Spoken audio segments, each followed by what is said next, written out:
Introducing YouTube memberships, a fun way to support the channel while getting some exclusive perks.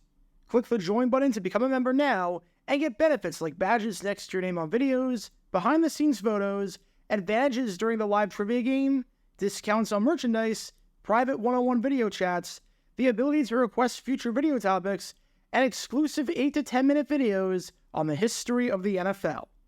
And now, on with our feature presentation. This man right here is Chicago Bears head coach Abe Gibron. And if you know anything about him, it's probably one of three things. Number one, he was a heck of a football player, being an anchor on the line of the Cleveland Browns throughout the 1950s and winning 3 NFL championships in the process while making 4 Pro Bowls. Number two, he was very fat, weighing over 300 pounds during his coaching career, and famously being known to eat just about anything and everything while he was the man in charge. And number three, he was a god-awful head coach. Like, really, really bad.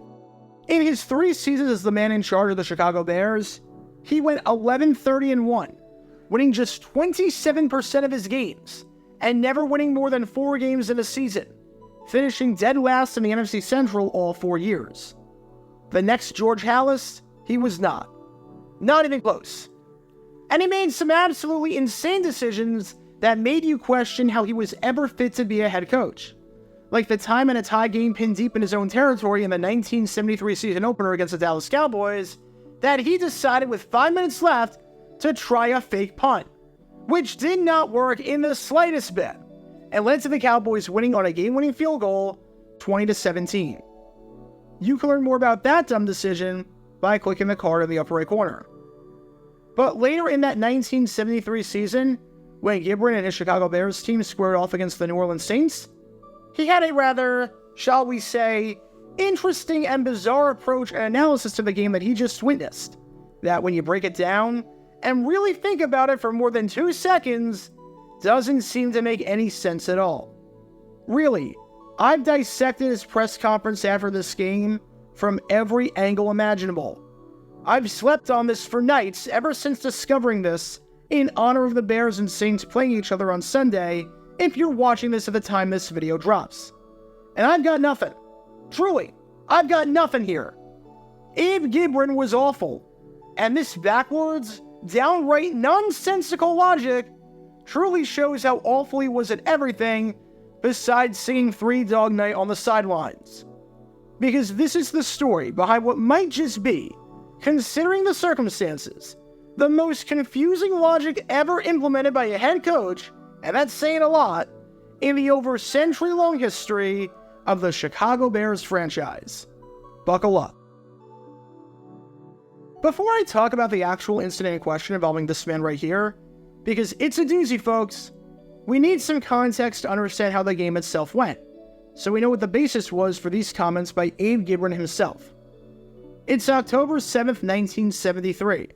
It's week 4 of the NFL season, and we've got an NFC battle on our hands down at Tulane Stadium between the Chicago Bears and the New Orleans Saints. For the Bears, after a 1-2 start to their season, this is an absolutely monumental game. Remember that back in 1973, only 4 teams in each conference made the playoffs, and not only were the Minnesota Vikings already running away with the NFC Central by this rate, but you had 8 teams who only had 1 loss to their name through 3 weeks, while the Bears were below 500. If you lose this game and drop to 1-3, you really don't have a whole lot of room for error the rest of the way, which is a massive problem, especially since every single team to make the playoffs in 1972, the year before, was at or above 500 after 4 weeks. Plus, since the merger, not a single team in the NFC ever made the playoffs after being below 500 after 4 weeks. So that gives you an idea of how important getting a win here against New Orleans was. But hey, this should be an easy win for the Bears, right? Even though they might not necessarily be the best football team in the world, far from it. Not only do they have momentum on their sides following a dominant 33-14 win over the Denver Broncos, but they're playing this team right here, the freaking New Orleans Saints, who are downright abysmal and are the worst team in football. If the top teams in the league were playing chess, The Saints weren't playing checkers. They were playing Candyland. Through 3 games, the Saints were 0-3, being the only team in the NFC to be 0-3 after 3 games. They had the worst offense in football, having scored 20 points across the 3 games, being the only team to average under 10 points per game by this point. But they made up for it by also having the worst defense in football, allowing 116 points, being the only team to allow 100 or more points through 3. For some perspective on just how bad the Saints were, because they were really bad, here's a look at every team in the NFL through the first 3 weeks in 1973, and how good or bad their point differential was. The Bears, thanks to their blowout win against the Broncos, were a very respectable +6. Not counting the Saints, the worst team in the NFC was the Philadelphia Eagles at -32. Not counting the Saints, the worst team in the NFL was the Houston Oilers at -63. And then, you had the Saints at -96, looking like they were playing a completely different sport than everyone else in all the worst ways. So on paper, this should be an easy win for the Bears. I mean, they're 11-point favorites for crying out loud. They should crush a Saints team that the last time they were at home lost 62-7 and has failed to score more than 10 points in any game this season, right? Well, not quite. Because in a game that no one saw coming, and I truly mean no one, the Saints prevailed, taking it by a final score of 21-16. Yeah, it's a miracle. The New Orleans Saints, the laughingstock and the punching bag of the NFL in 1973, actually won a game. The Bears got nothing going at all on the ground, averaging barely over 2.4 yards per carry. And it's not even that good, because 48 of those yards came from their quarterback, Bobby Douglas. In terms of actual design runs, the Bears had 22 carries and picked up 26 yards, so they were averaging about a yard per carry on legitimate running plays, with starting running back Jim Harrison having 14 yards on 13 carries, which is obviously abysmal. That was a stark contrast from what the Saints were able to do, as they had 163 yards on the ground with starting running back Jess Phillips, who you can learn more about by clicking the card in the upper right corner, as he had 86 yards on nearly 4.8 yards per carry. The passing game was abysmal, with starting quarterback Bobby Douglas going just 12 for 28, completing 42% of his passes and not doing much of anything until the 4th quarter. It took the Bears until midway through the 4th quarter for them to finally find the end zone against a team that had the worst defense in football, and once again, allowed 62 points in their last home game. The Bears committed 7 penalties, with the penalties totaling up to nearly 100 yards, and they lost the turnover battle thanks to turning it over twice. All in all, it was an absolutely ugly day at the office, and it put a giant dent in Chicago's playoff hopes going forward, and put a huge damper on their 1973 season, which was off to a rough start to say the least. Which raises the obvious question: what the heck did Abe Gibron think about this loss? I mean, his team laid an egg and looked terrible against the worst team in football. They've looked bad all season. I mean, this was a team that since the end of 1971, across their last 23 games, of which Gibron had been the coach for most of them, had won just 5, winning barely 21% of the time. So they were near the bottom of the barrel and showing no real signs at all of getting any better or getting out of the doldrums.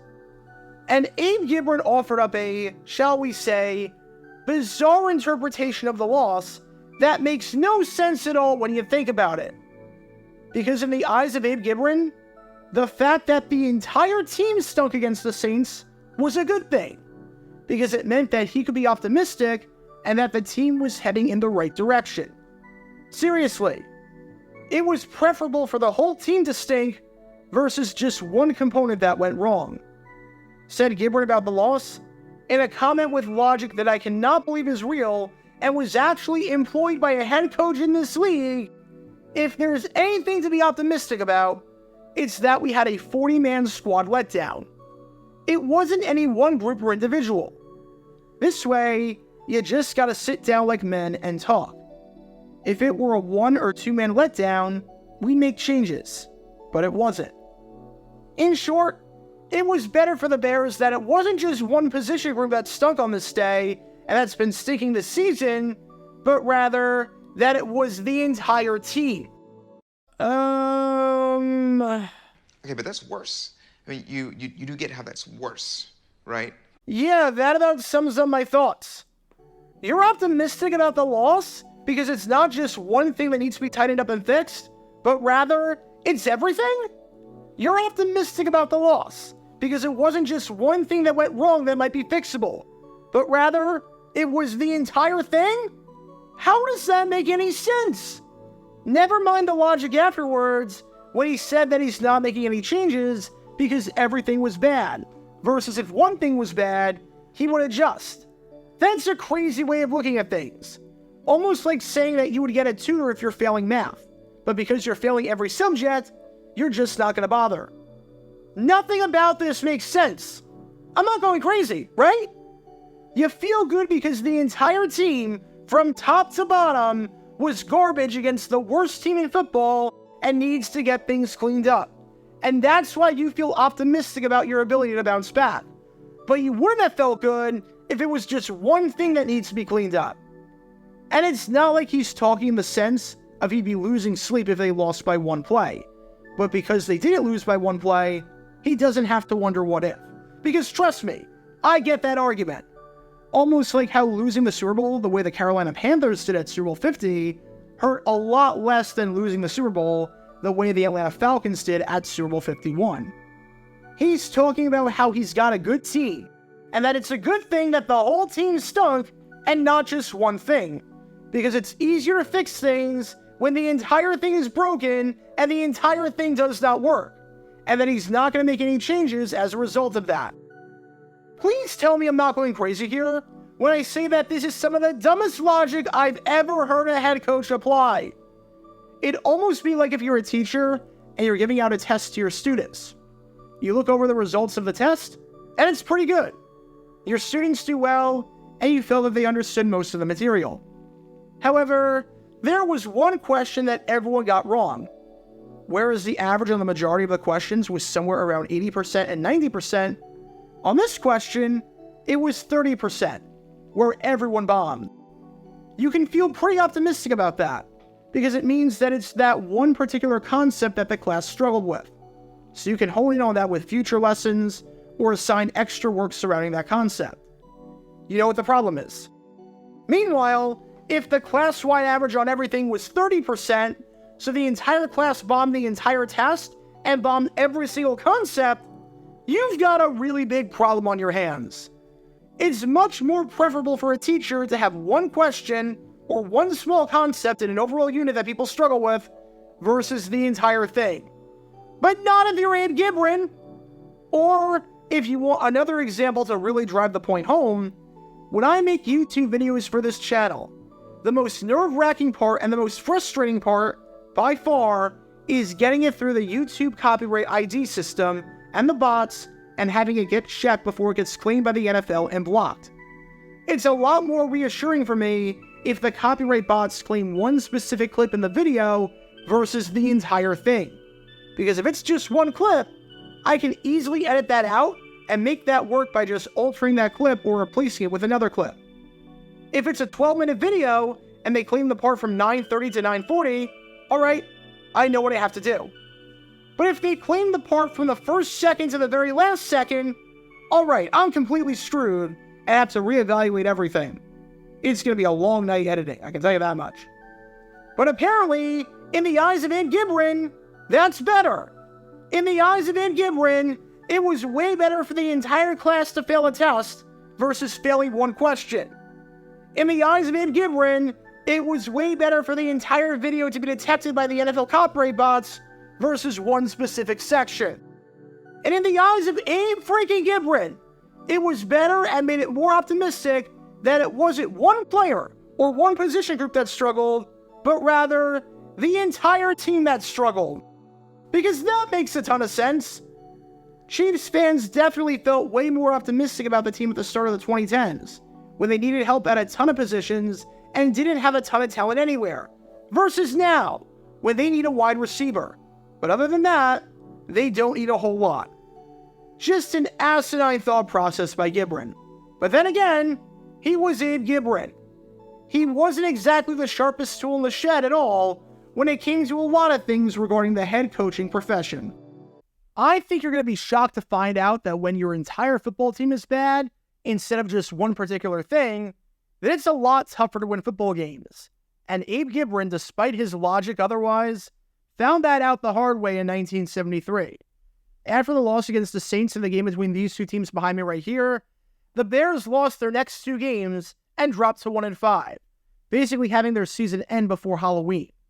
They ended the season with a 3-11 record, meaning that after the Saints game, they went just 2-8. And once again, they finished last in the NFC Central. Just a horrible season for them on so many levels. But hey, at least everything went wrong for the Bears, and they can take solace in that fact, versus just one particular thing. Give me a break, Abe. Like, come on, what on earth are you thinking? So next time you're writing a paper for a class, and the teacher comes back to you and says, rewrite the whole thing, know that this is way better than if the teacher comes back and says, I like what you did, but just rewrite that one sentence because it's a bit confusing. At least, according to Abe Gibron, that's better. Again, Abe Gibron was not a very good head coach for a variety of reasons. In fact, he might be the worst head coach that the Bears have ever had, as even though he was quite the character, he was quite the awful leader of men. You can learn more about his bizarre tenure by clicking the card in the upper right corner.